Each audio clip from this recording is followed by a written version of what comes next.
Season 36, War number 2, and we are up against Jedi Assassins. And we are not pushing this war either, so my team is gonna be a bit of an experimental one. I'm using Tigra, Black Cat and Omega Sentinel. I'm on path 2 in section 1, I'm taking the man thing on node 20.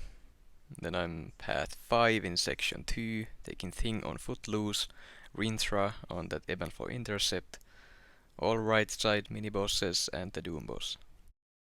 Most of my fights are gonna be with Omega Sentinel today.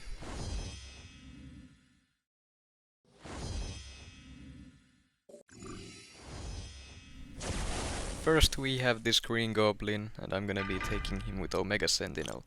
For these conduit fights I'm gonna be starting with the heal block debuff. And after checking if the pre-fight applied, it did not, so I'm just refreshing the war map. The plan here is to basically just ignore the nodes, get the heal block up and just do basic attacks to finish him off. I start the fight by doing a full combo and finishing it with a light attack to apply the pause timer on the opponent, after which I do a double medium to inflict the heal block debuff. After that, all you really need to do is just keep finishing your combos with light attacks so that you keep the heal block paused. However, I go and stack a couple of them to try and get the incinerates up. But that's not necessary, all you need for these fights is the heal block debuff and nothing else. And when it comes to the strike counter fury node, yeah, Omega Sentinel is just so tanky that you don't need to play around it. Oh, and just to mention, I am only running small to medium boosts for these fights. Next up is a Mr. Sinister, and I'm gonna be using Omega Sentinel as well, again starting with the heal block debuff. Usually I just stay in the mode that I start with, so if I want the heal block debuff I'm gonna start with it and stick with it. I'm not gonna use heavy attacks to switch. Now again, I'm gonna start with the full combo finishing on a light attack to start the pause timer. Then I'm gonna do a double medium to inflict the heal block debuff. Sinister was playing nice, so I got 2 stacks of the heal block up before having to refresh the pause timer, again finishing my combo with a light attack. I'm gonna use my special 2 here to finish the fight, but you probably shouldn't do that. If Sinister lives and goes for his special 1, he can transfer all of those plasma debuffs on you. And I probably don't need to tell you what would happen. Anyways, next up is this node 20 man thing, and after they changed the nodes, this one is actually easier than it was before. Without the shocks, you can basically just use anyone that deals with healing. So I'm gonna use Omega Sentinel with the heal block debuff. Plan here is the exact same as the previous 2 fights. I get the heal block up and keep it paused for the rest of the fight. So basically there is no masochism healing or the conduit anymore at this point. The only difference with this fight is that Man-Thing is a lot tankier than the previous 2. And because of that I will go for my special 2 for the incinerate debuffs to speed up the fight. I go for a double medium to inflict my last heal block debuff, so that I get an extra incinerate on my special 2. Now that I have all my debuffs up, all I need to do is just do normal combos finishing with light attacks to keep the debuffs paused. I'm really hoping these videos will bring some light to Omega Sentinel. She's so underrated right now that it's honestly kinda frustrating. Well, maybe the Doom boss in the end will make people look into her.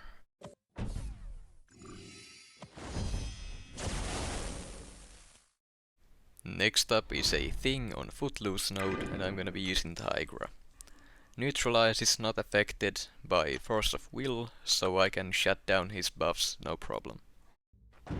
I took recoil off for my next few fights, but I forgot to put any boosts on, so this is completely unboosted rank 4 Tigra against a thing without the kitty synergy. And to be honest, this fight is a little scary without kitty on the team, because my neutralize doesn't last as long. That makes it easier for neutralize to fall off, while I'm trying to bait a special from thing. If that happens, he's gonna be unstoppable and he's gonna have to evade, and it's just not gonna be a good time.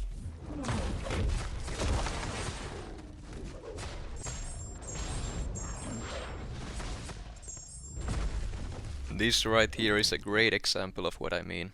Neutralize fell off while thing had a special 2 ready, so I just held my block, made him dash at me and used my special 1 to get that neutralize back up. Instead of finishing my heavy attack here, I chain in my special 1 so that I won't leave him at 15 rogue stacks. And same thing here, I won't punish his special 1 with a heavy, but go for a combo instead.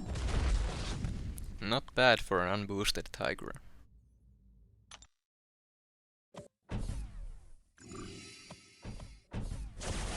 Then we have a Sersi on Ebb and Flow Intercept, and I'm gonna be using Tigra here even though the conduit has been fixed.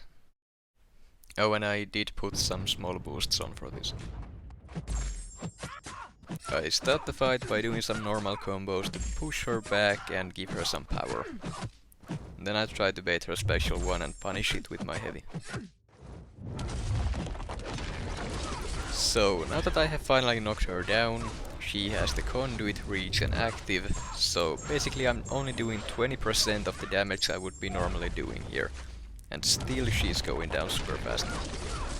Sure, I have the Ebb and Flow Fury to help out, but still Tigra just hits so hard.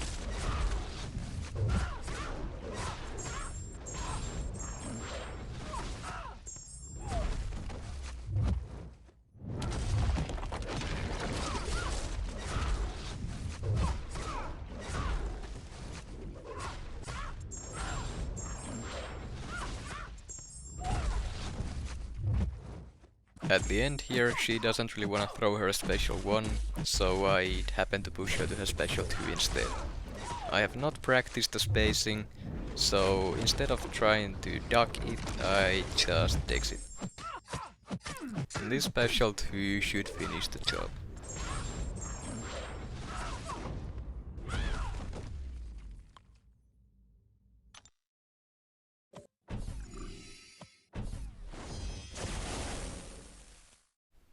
Now we have a kitty Pryde on Ebb and Flow Intercept.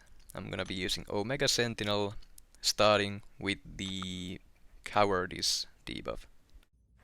Kitty has a certain built-in weakness in her kit, kinda like Ghost with armor breaks, in that if she has a Cowardice effect on her, she removes all of her prowess. That means that as long as I finish my combos with a medium attack, Kitty cannot phase at all in this fight. I don't worry about pausing my debuffs at all in this fight, since they would get removed by Mighty Charge anyways. But to speed up the fight, I do go for some light intercept to remove the protection and get passive fury from Ebb and Flow. And that is basically all there is to this fight.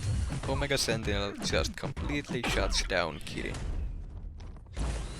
Even if I would miss an intercept in this fight, Omega Sentinel's auto block would save me.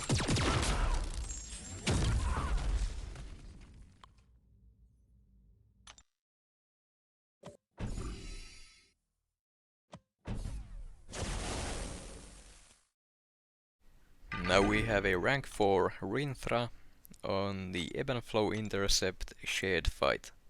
I'm gonna be using Black Cat here for the first time. I'm still not that great with her, so I make many mistakes in this fight, which makes it take a lot longer than it should have. My idea was that Black Cat's defensive ability accuracy reduction would prevent Rintrah from triggering his neutralize when I hit him. and whenever that neutralize fails, all of Black Cat's cruelties as well as her bleed and sabotage debuffs will get paused. The defensive ability accuracy reduction also completely removed the ebb and flow intercept protection from Rintrah. Now with the sabotage up, my plan is to just hit him with my basic attacks as much as possible to keep the debuffs and cruelties paused, as well as doing a bunch of damage by failing Rintrah's abilities. Unfortunately, I kinda forgot about Mighty Charge there, and I made Rintrah dash at me, which then removed the sabotage. Now I gotta get back to my specialty. I punish Rintrah's special 1 with my heavies to stack up my cruelty passives for more damage.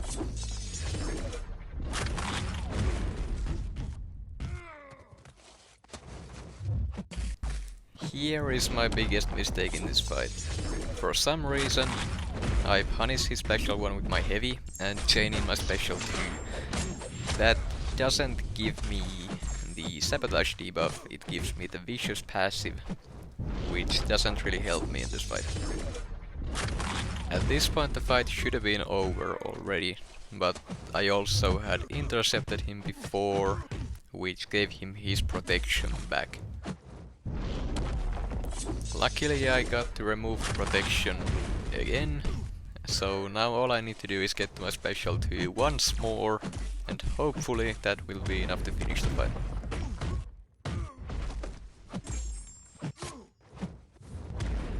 Knowing that he doesn't have the protection and looking at his health bar, I decide to go for the vicious here on purpose, to let the bleeds finish the fight. And yeah, just look at that damage. Had I played it well, this fight wouldn't have lasted nearly as long.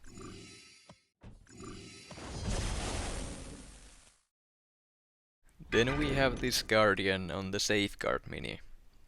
And I'm gonna be using Black Cat. The idea here was that Black Cat would constantly fail the Safeguard, which would pause all her abilities.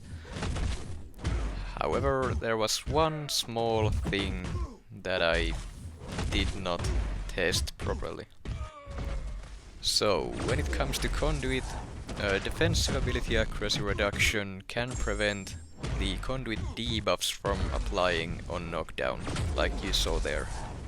That means that Black Cat can prevent the global from triggering.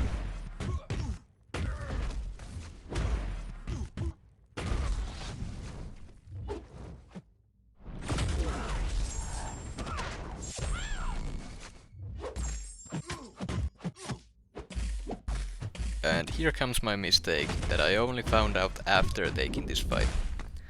Black Cat's defensive ability accuracy reduction cannot prevent the auto block on Guardian, so I can't land my specials safely.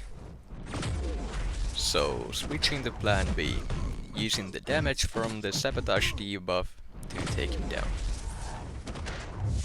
To give you an idea of how it works, sabotage debuff deals damage to the opponent whenever their defensive abilities fail to trigger.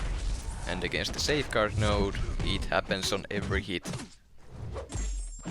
Well, it happens on every hit if Black Cat has a combo of at least 30 hits, which is very easy to get.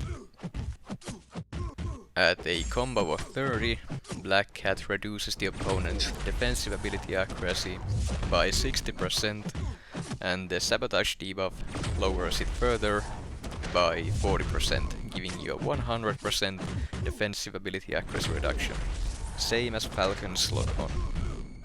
So essentially Black Cat can do what Falcon does, but she looks better doing it. And well, of course there's also the bleed damage she has, which is insane. All in all, these 2 fights that I had with her this war were not really the best showcases of Black Cat, but I am planning on using her more, and I am planning on doing some videos on her at some point.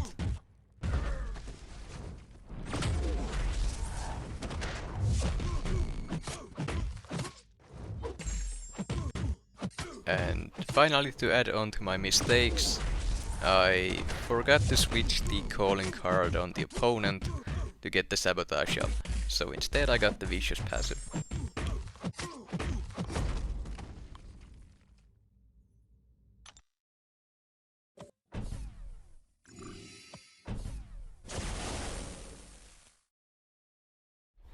Now we have a Terrax on Stunning Reflection mini-boss node. I'm gonna be using Tigra, and even though Terrax has Conduit, that Sersi fight showed that Tigra can fight just fine against it. I messed up my aggro intercept there, and I did get clapped a little bit. But this is the last Tigra fight I have, so at least I don't have to heal her up. All this fight really is just a normal Terrax with Tigra, except it takes a little bit longer due to Conduit.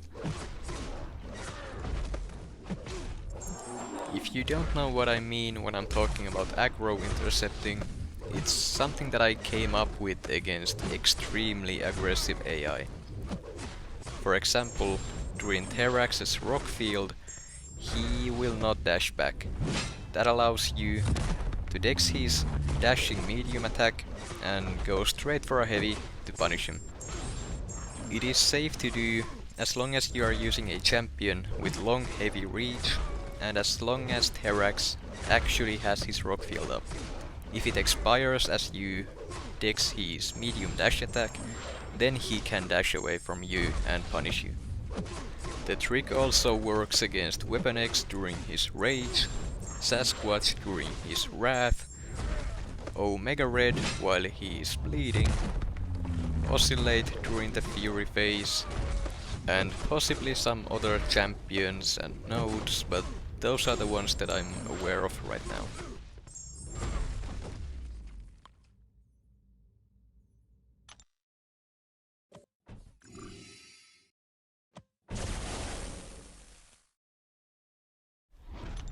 Now we have a Ebony on Brute Force miniboss. I'm using Omega Sentinel with the tracking debuff applied. The tracking debuff lets me bypass miss, so I can just ignore his falter. Omega Sentinel is also immune to nullify, so even if Ebony uses his special one twice, he can't nullify the Fury buff, so you will not get the degeneration. The basic idea here is to get a tracking debuff up and then keep it paused by finishing my combos with light attacks. I go for my special 2 here for the Incinerate. I didn't need to do this, but I figured it would make the fight go faster. I knew it wouldn't push more to his special 2, but I forgot about those Furies he applies on me. Those expiring fed Mystic Dispersion enough to almost push him to his special 3, but luckily he didn't get enough for that. Now that I got the tracking debuff back up, all I need to do is just keep it paused and finish the fight. And just to put it out there, I am not parrying here on purpose, so that I'm not getting the disorients on me.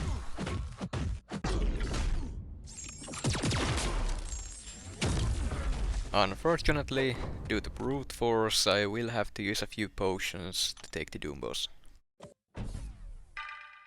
I really didn't want to use potions since we weren't pushing and we're gonna lose anyways, but since I'm testing out the Doom boss with Omega Sentinel, it would be stupid not to heal to full.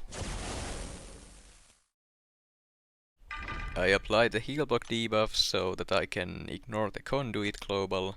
That's kinda the whole point of using Omega Sentinel here. And I just checked that it's actually on there, since I really don't wanna be trying to throw any heavies in this fight. Someone had also placed a Cosmic Seed from Galan on this node, but it does nothing for Omega Sentinel. I boosted pretty high here to see how this fight would go in a war that we were actually trying to win.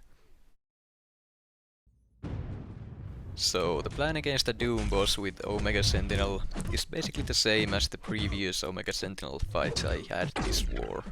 I get the pause timer up by ending my combo with a light attack and get a heal block debuff on. I also managed to stack another one here because Doom was playing nice. I sneak in the last heal block debuff here, and then I just keep finishing my combos with light attacks to keep them paused. Now I gotta wait out the aura on Doom so I can use my special 2 for more incinerates. I dex his special 2 and go back into doing full combos and finishing them with my light attack to keep the debuffs paused. Most of my damage comes from the incinerate stacks. 2 of my 3 heal block debuffs did fall off there, so I had to sneak in another one, since without the heal blocks this fight wouldn't really go anywhere. I am losing a lot of time on my incinerate debuffs, but it's not really an issue since I'm already back at my special 2. All I need to do is throw another one. Then we just repeat what we did earlier, dex his special 2 and go for a combo finishing with a light attack to pause the debuffs. It is a pretty simple fight in the end, and it's also one of the faster options for Doom. I would also argue that Omega Sentinel is one of the safer options for Doom, since her playstyle doesn't involve any unnecessary intercepting, heavy attacks, anything like that. And if you didn't block as much or ate so many special ones like I did, you would be finishing this fight at a relatively high HP. Most of the damage you take would be from recoil. Being nullify immune also means that Doom cannot shock you, so no Doom slaps. And in the end, of course, we lost this one since Jedi Assassins were pushing hard. Still, 7 deaths for my group isn't bad considering we weren't trying that hard.